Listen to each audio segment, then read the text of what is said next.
Welcome to Arts for the Health of It, a podcast where you will discover creative ways to improve your health and well-being.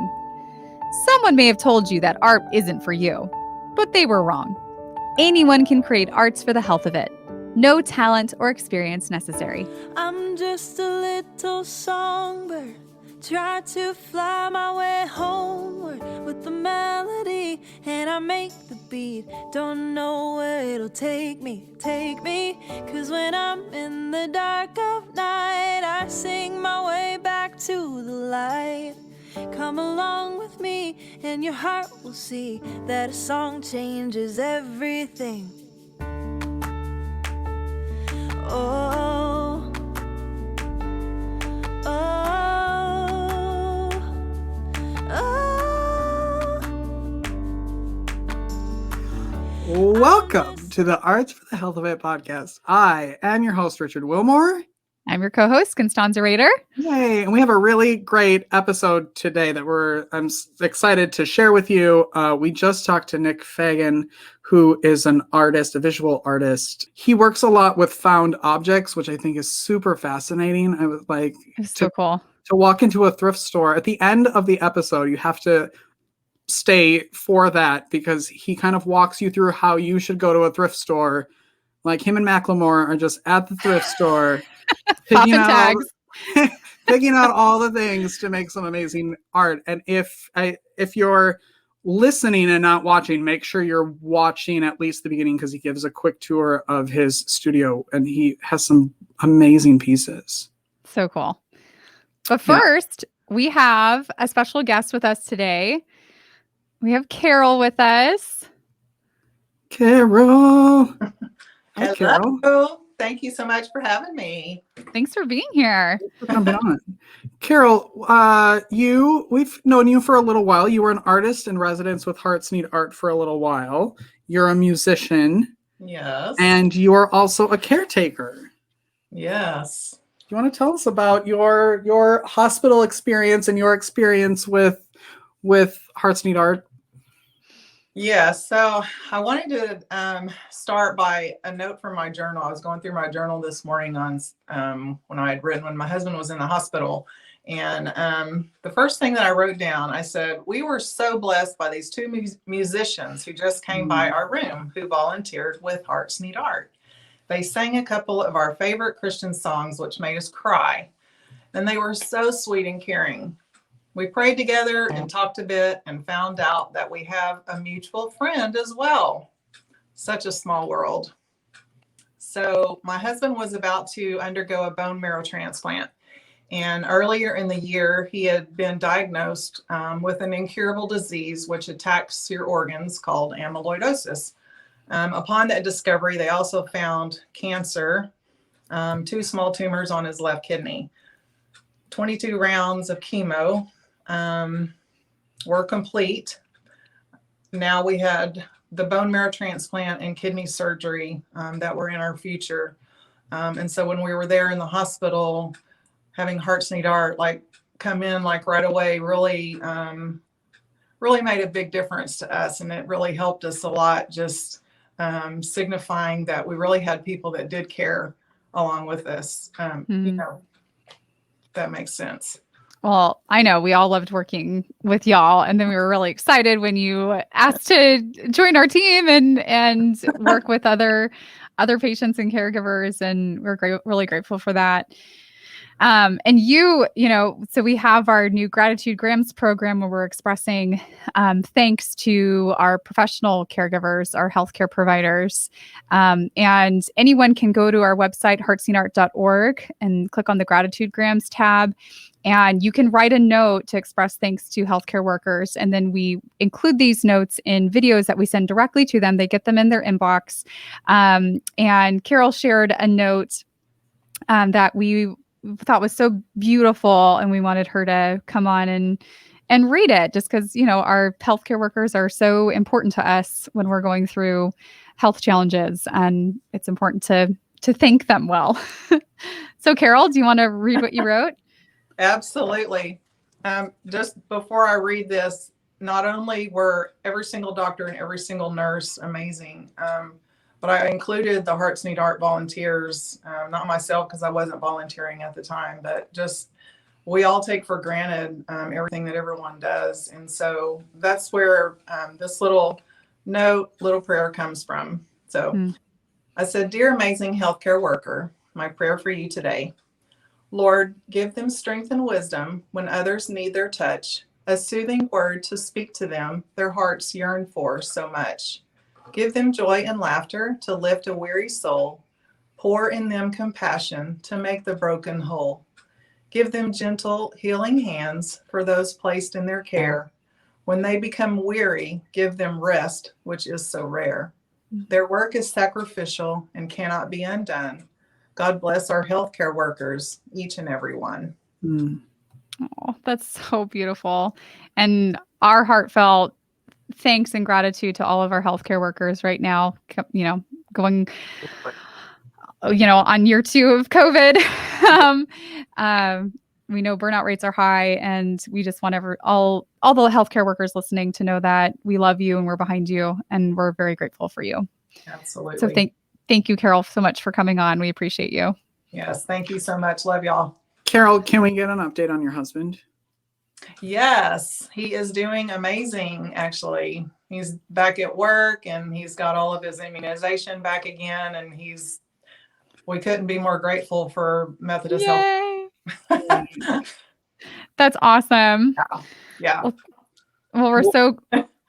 We can't give hugs, so give him a hug for us. Okay, air hugs. Air hugs. Carol, thanks for jumping on with us today. Thanks, guys. Thank you, Carol. Take care. That was Carol. She's amazing. She is amazing. Let's jump into that interview with Nick Fagan. He's an artist who works in Richmond, Virginia. He deals with a wide range of issues such as mental health, spiritualism, and self-identity, and he explores these issues using different mediums as a way to amplify these issues. And it was a great interview.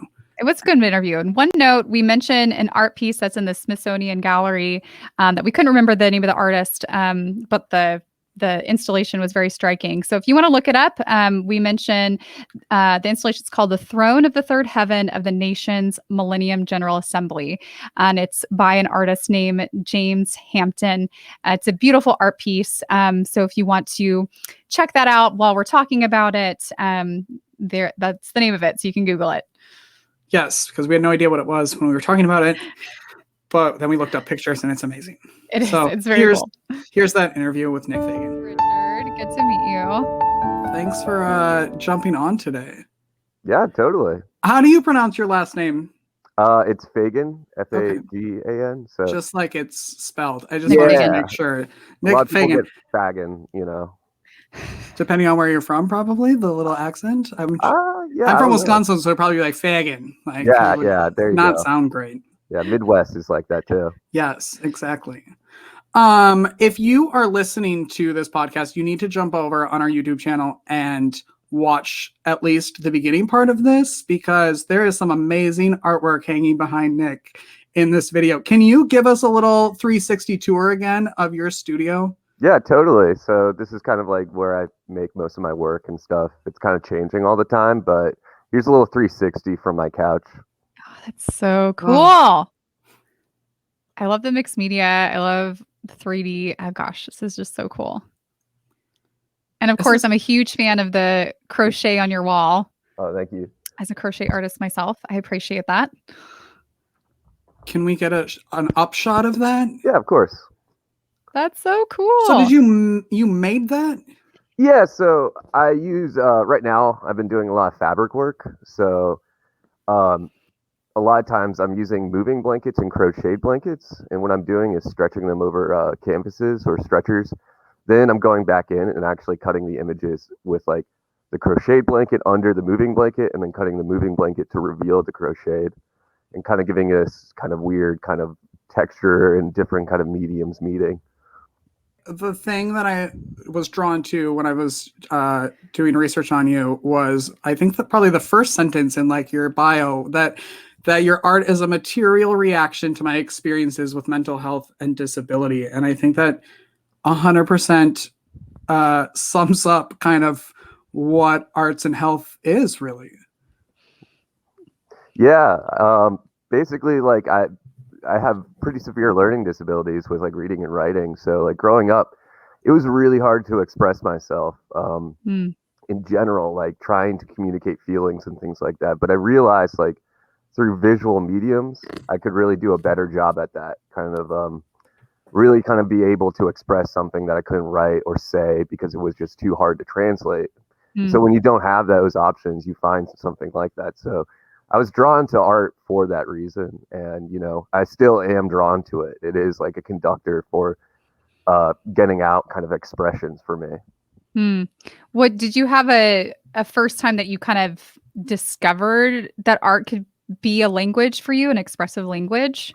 Was there a class or something, you know, how did you come to that? Yeah. So I've always done art and stuff, but like I never really thought about it seriously or anything. But I had this teacher in middle school who she kind of sat me by and she's like, you know, you really like can do this and like you're pretty good at like ideas or like, you know, thinking creatively. And I was like, whatever, okay, sure. But then she called my house at night, talked to my mom and my dad, and was like, this kid should really do art. And Oh he man, could she pulled out the really, big guns. Wow. yeah. And I didn't know this was happening. And so they get off the phone and they're like, we just talked to your art teacher. And I was like, oh crap, I hope I didn't do something wrong. And they were like, she just told us you should do art and like you should. We're gonna support you in that. And so Aw. they were very supportive and you know, they were like, let's find something that like you're good at. Because before that I was struggling, you know. I wasn't good at anything really. So it was like really nice to find kind of home in that. My parents being super supportive in that. Did you Mm. feel confident in your art making up until that point? Not exactly. I mean, I think you're still a kid, so I was like 12 or anything. So like art in general was such a weird thing. It was like either like the cartoons that I like to draw or like the, you know, Da Vinci kind of like hyper realistic. That was my idea of art. So I just like I don't know. I didn't really understand what confidence in art was yet. Sounds like you use a lot of found items, right? Like you're not necessarily always using traditional art materials for your pieces. And I would love for you to talk about that and how you kind of came to work in those mediums. Yeah. Well, I've always been a thrift store person, kind of like exploring Yes. thrifting. Pretty much That's really my what whole this episode should be about. yeah, seriously. It like started with my grandma. She would always thrift, like always picking up stuff from different thrift stores, glasses, like a lot of lamps. She collected like lamps like crazy. Oh. But I think I got that in my like, you know, in my blood. So when I was in high school, I started thrifting and things like that. Mostly like t-shirts from like, you know, the 80s and 90s of like weird ironic brands. But then it kind of transformed where I started seeing things that at first I think they were ironic buys, but then it became more sincere. So like crocheted blankets, I thought they were just kind of like a gross, not gross, but the, You can say it. I mean, in a I thrift will- store, maybe, yes. I mean, they were just tacky, you know. It's like Yes. they're like the worst color like combinations, and it's just like a weird pattern. Like was it like I forget. There's like a certain patterns. The to them. chevron, like Yeah. the classic. Yeah. Mhm. Exactly. And at first I was like, oh, this is so ugly. I like it. But then I like sincerely fell in love. And one thing that I really liked is about like thrifting and finding objects is the history. Like Mm. for me, I think there's like a big charge of an object that has been kind of like not created by me. However, I'm like curating it. So like figuring out this history, trying to figure out who made this or like what is this? Like why did someone want to do this and stuff? So I look for objects that kind of have that curiosity to me. So like again, the blankets were like I just think of these grandmother's figures who, you know, they're not like there's no sense of design, there's no sense of like art or anything. It's just I want to make something for somebody. Mm. So like I really like that charge of that. And like other things I've thought about, like I've worked with wood that was part of an old stadium that got wrecked down here, but it had all this history of like big performers would come and play here, and it was completely forgotten about. And I just thought about all these scratch marks that were left in the wood Mm. as this residue of people and stuff. And I wanted to show appreciation to this kind of like lost history of objects.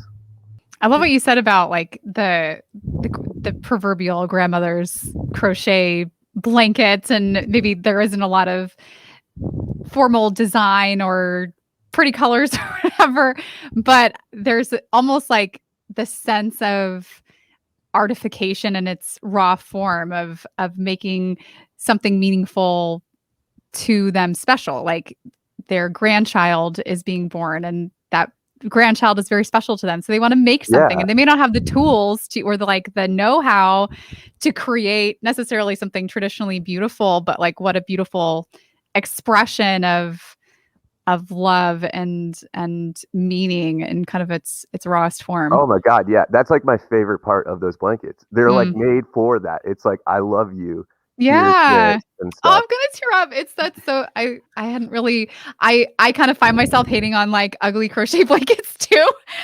Like I guess the crochet snob. But it's like it's in a But similar vein as like macaroni art from your kid, you know? Yeah. It's like this, or like bad pottery from your kid's class.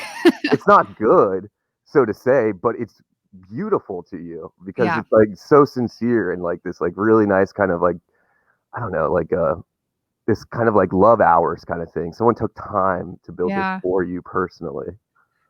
Would you say that there's maybe two different classifications of art, or would you just consider them on a spectrum? You know, you have this like raw expression of creativity that's very rooted in love, but maybe doesn't have skill, and then you have like highly like a piece made by an artist that's excellent in their work, that's really awe-inspiring and beautiful, and like they're both art, but they're different. I don't know. I'm curious on your thoughts on that.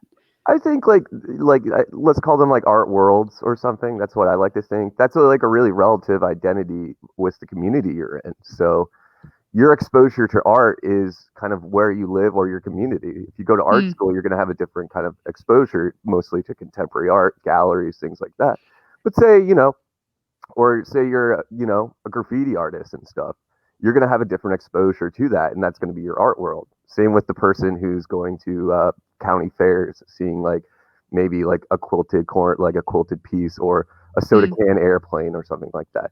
That's art to them. And it's completely like, those are all like, I think, exceptional, like good art worlds, like it's not like say a hierarchy, so to say. I think some people think that, but in reality, it's just like more of like where you kind of see yourself or where you see art in your life. How has your art worlds evolved since you started? Oh man. Take your time. Where do I start?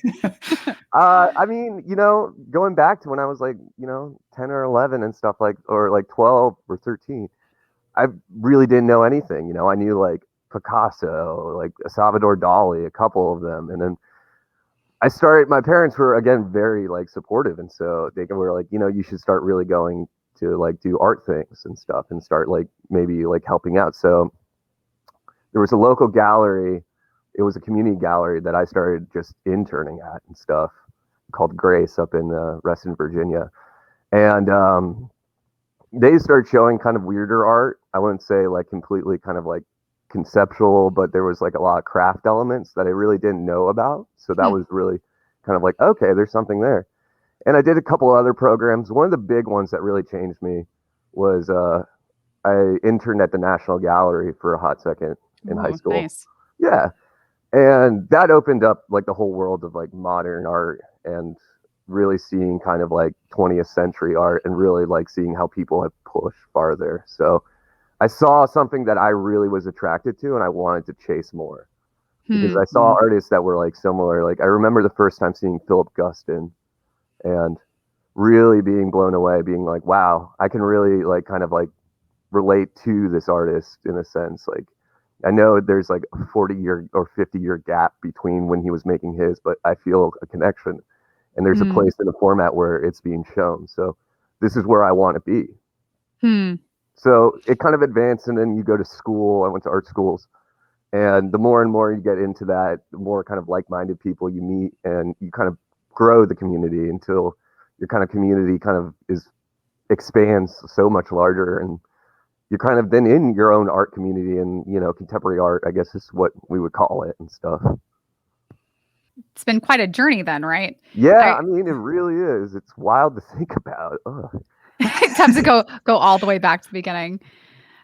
You've mentioned a couple of times the support that you received from an art instructor and then also your parents.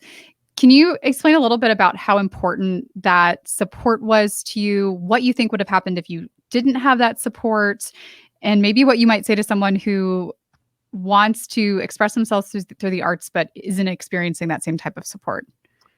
Yeah, I mean, I probably wouldn't be doing art or doing art on such a smaller level if I didn't have that support, like my parents fully committing to me, letting me like be able to, doing art is a risky kind of thing because there is no guarantees of jobs. There is no guarantees of, this is going to pay off at all. It's kind of like you have your stuff and good luck.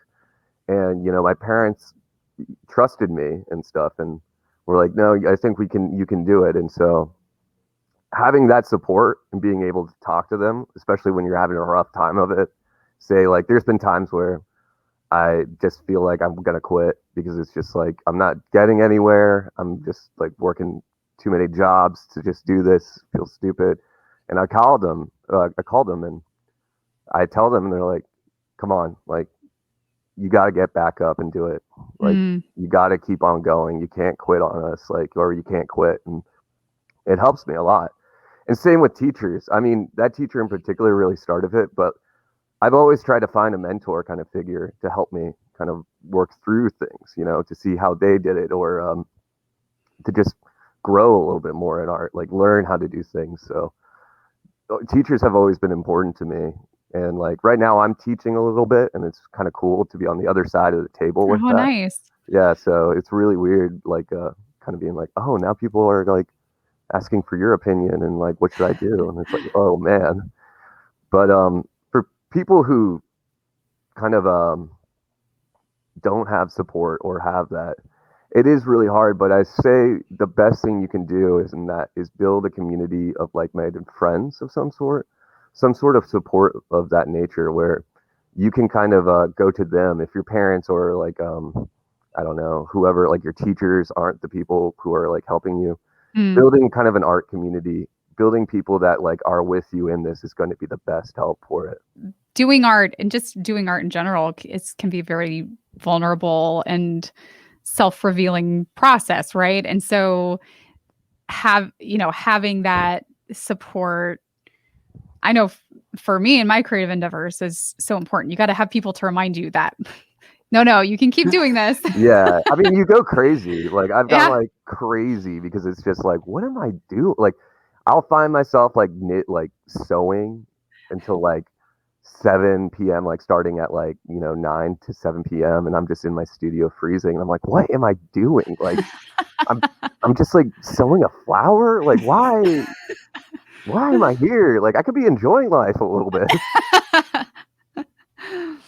You're in the flow state and suddenly it's 12 hours later and you're still working on one flower. Yeah, pretty much. And you're like, wow, what a day. Like, what is it like? I love that like there's sort of like layers to it where you're finding something that someone at one point thought was beautiful and then you're taking it and turning it into something else completely different that's beautiful. Like that layering system to me kind of is so fascinating to like almost amp up something. What can you talk about like the process of that, like going in your hunt, your search? Do you, like you were talking about the history of things, like have you done a lot of research on things or are you like making up the story of the grandma knitting this for her grandchild or both? Yeah, that's a great question. I mean, it's kind of a mixture. So in my opinion, it's less of a historical kind of like finding an object and learning the exact history and more of a spiritual history of it. Like this weird sense of charge you get from seeing something, you know exactly the character that's built around a crochet blanket already. And so I look for objects kind of like that have this charge, like this spiritual charge of like somebody or something has happened. And you can kind of build a character around that. So there's this history, but it's kind of ambiguous, so to say, but you can build it's easy to build like a character or mythos around that. Same with like the moving blankets. They're all moving blankets on top, which is like a whole different kind of like idea I have with kind of history and people and stuff like that. When you say moving blankets, like you mean like blankets that you literally use to move? Yeah. Like to pad your furniture and stuff? Okay. Yeah. So like I work as a mover part-time and stuff. Oh, fascinating. Yeah. It's a good job. But I, kind of fell in love with these blankets because I realized, on hot summer days, your sweat and stuff get poured in and like it's this dented thing. And it really kind of like reminded me of this kind of weird labor that is unseen. Like there's so many, like I also work as an art handler time to time, and I do productions of shows. And one thing I've noticed is there's so much work that you don't see a lot of times that make into like the production of something. You see like the one person, maybe a curator or the artist, and it's like, wow, what a great piece you've done. But you don't see the like hundreds of people who made the process of that. And I thought about the moving blanket in the same way as something that was, I guess, like it was something that is used to protect, it's used for the process, but immediately when it's over, you take it away and you put it away, kind of the subjugation of like unseen protection or labor. And I thought there was kind of a charge to that, all this history of like holding things and protecting them and then being put away. It's like this like weird. And then you combine it with a crochet blanket that I like to call it like the M&M, like it's like you have like the hard outside of stuff, like this like labor and it's like gritty, and then you have this sincere kind of inside, the gooiness and stuff.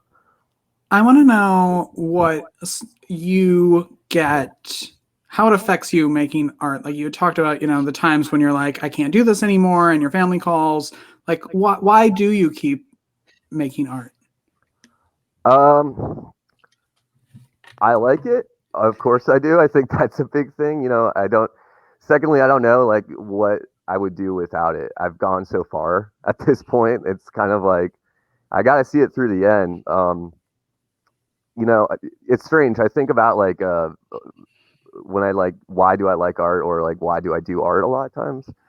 It's almost like an addiction, like a gambling addict, so to say, in a weird way, when,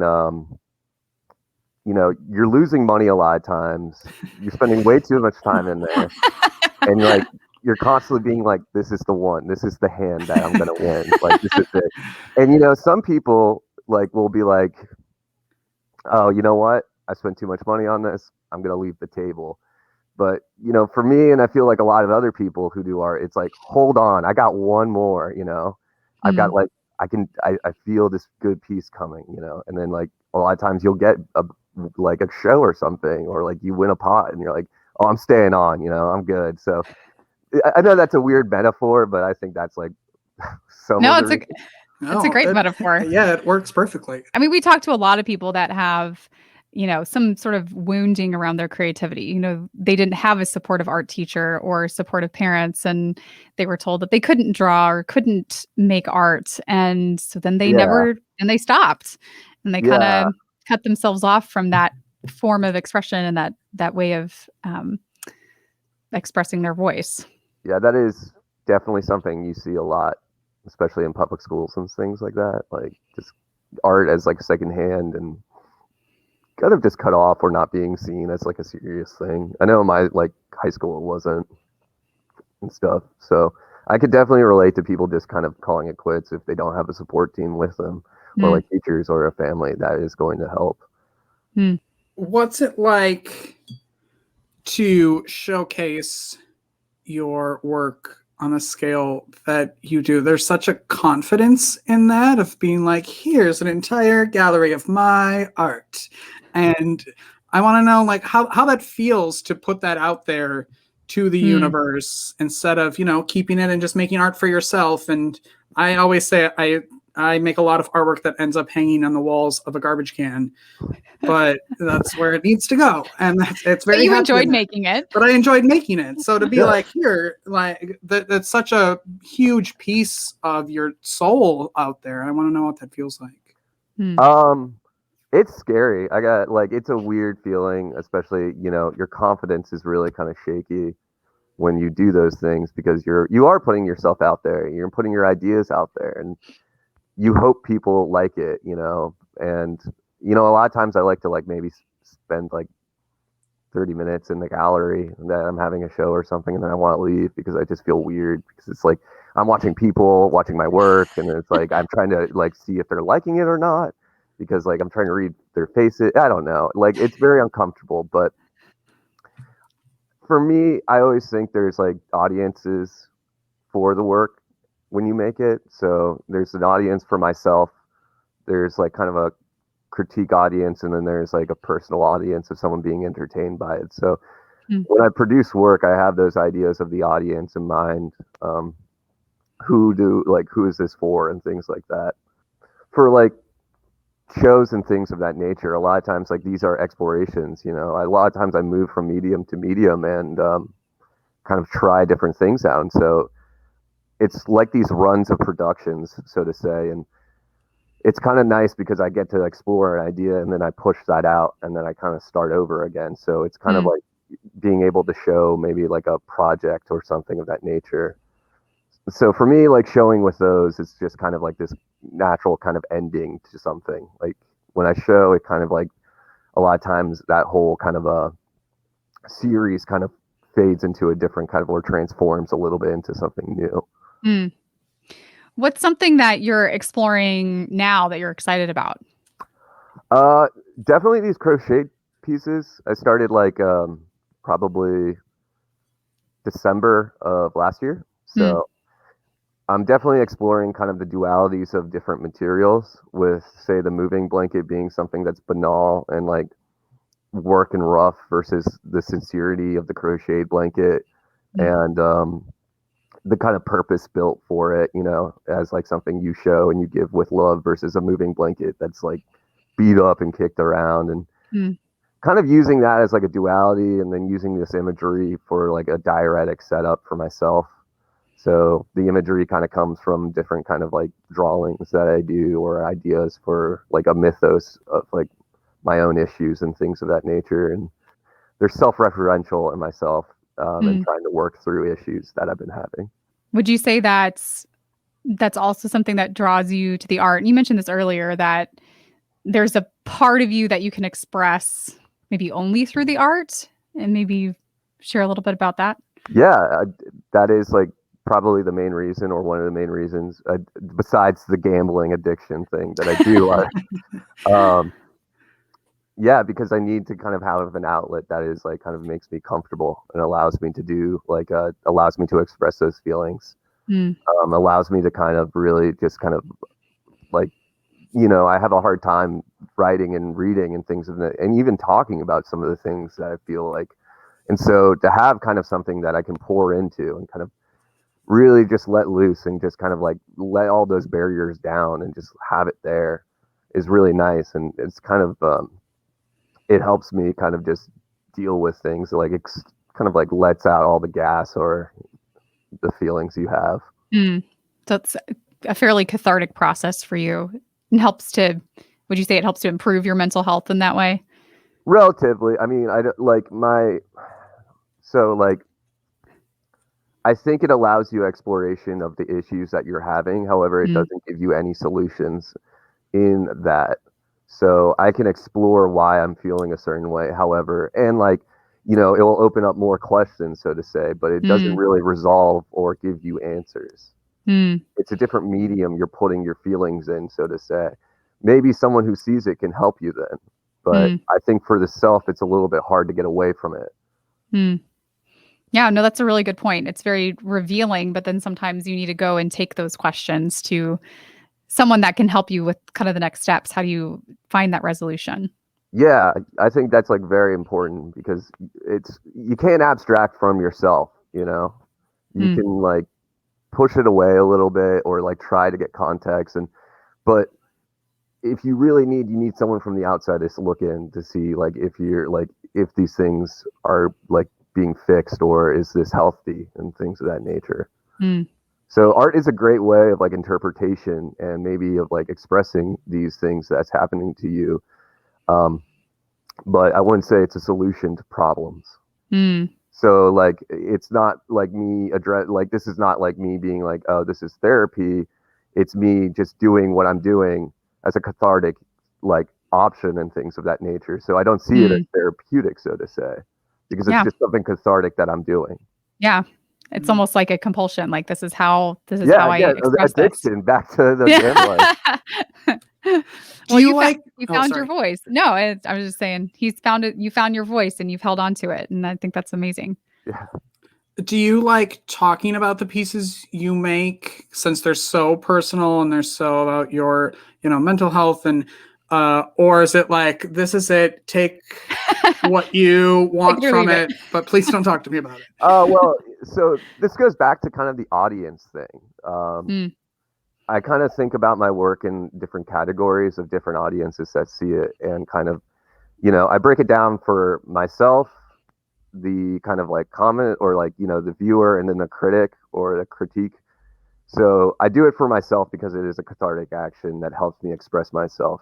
However, I also want to show this, and I want to show it to audience. So I do allow these diuretic issues to like show up, but I want them to be entertaining, so to say. Like, I know entertaining is not the right word, but I use it anyways. Basically, when someone sees it, they can go up and be like, that's cool, or they can appreciate it. They don't need to read deeply into it. They can just, have some entertainment, so to say.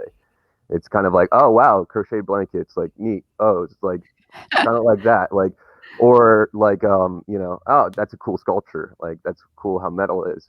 But then there is like the final, the critique, which I will, and I'm happy to talk about with people, the deeper meanings of things, getting into these like emotional and kind of therapy issues and things of that nature. And I'm definitely fine, because I realize also you have to be open about this stuff.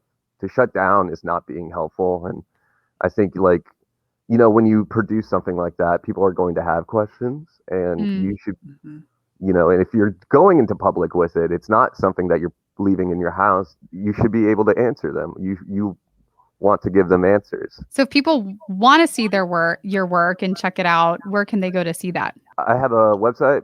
It's nickfaganstudio.com. And I have an Instagram. It's at nick.fagan. And I'm also going to be in a show in May at a gallery called Super Duchess up in New York. So awesome. Yeah, a couple things.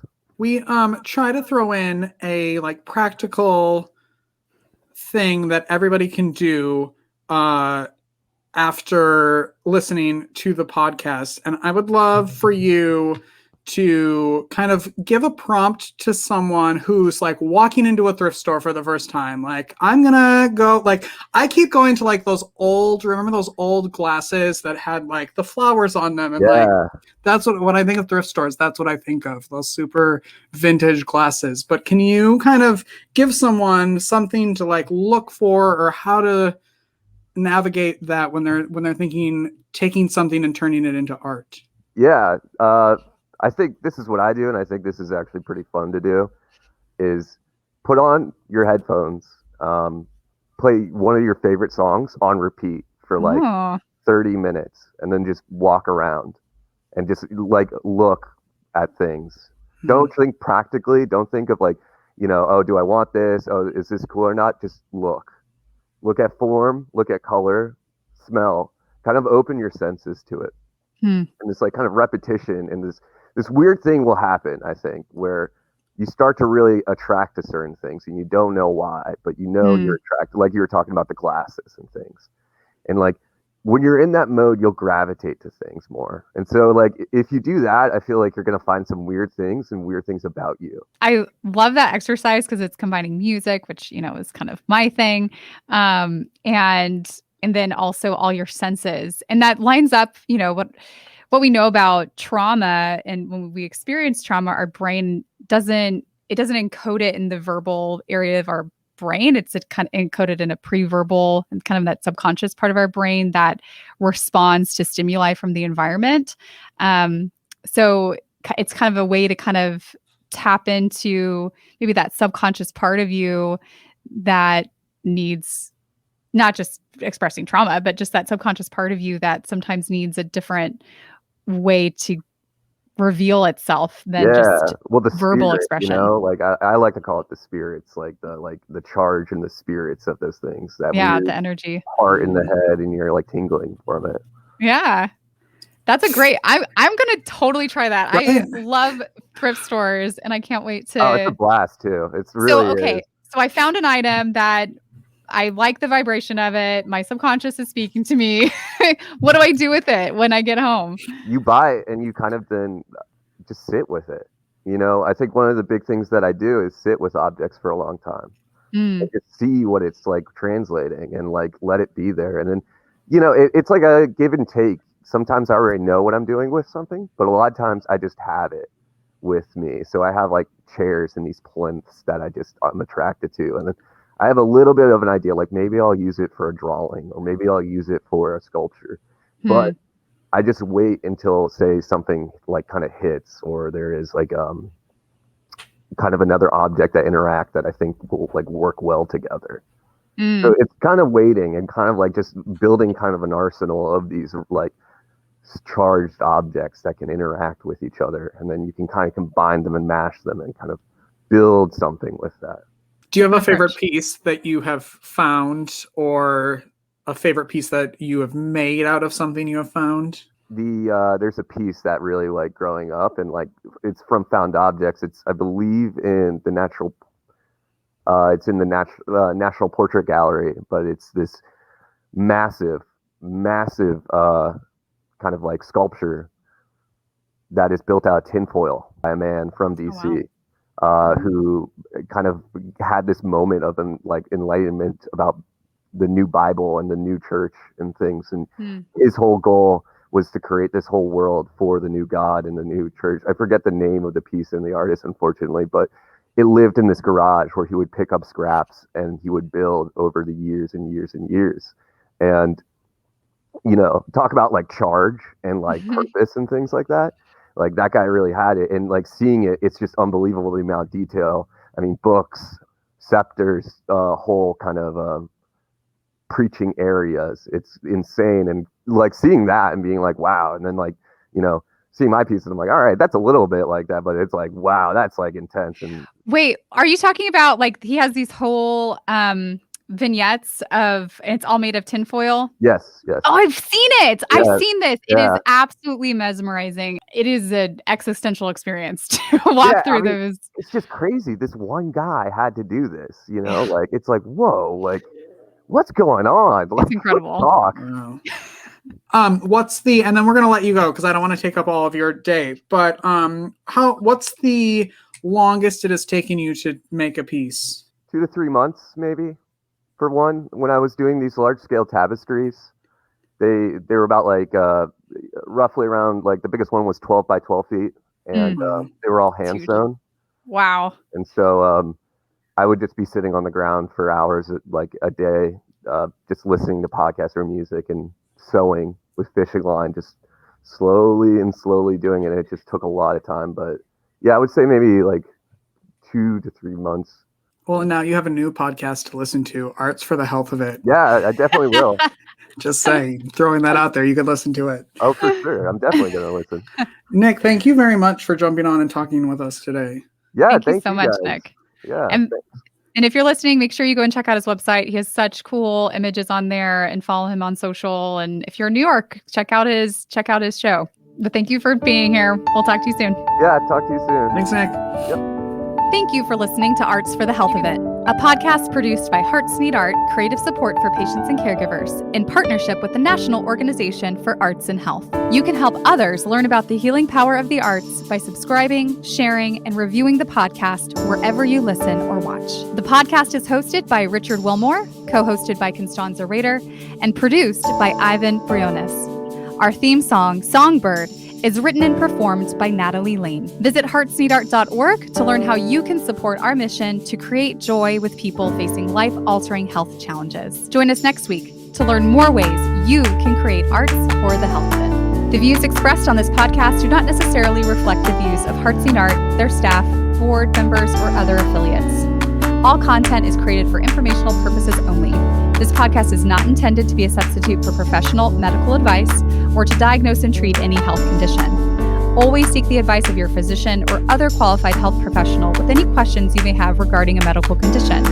Never disregard professional medical advice or delay in seeking it because of something you heard on this podcast.